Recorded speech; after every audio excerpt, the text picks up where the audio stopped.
நீ என்றும் நான் என்றும் இரு வார்த்தை ஒன்றாகி நாம் என்ற ஓர் வார்த்தை உண்டானதே.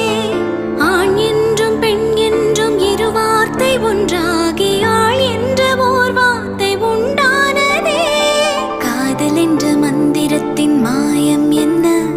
கல்லும் முள்ளும் எப்போது பூவானதே.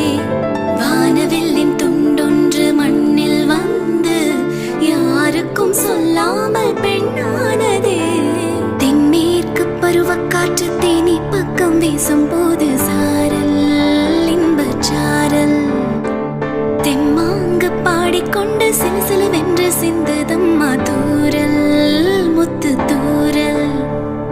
வெங்காட்டு பக்கக்கள்ளி சட்டென்று மொட்டுவிட செங்காட்டு சில்லி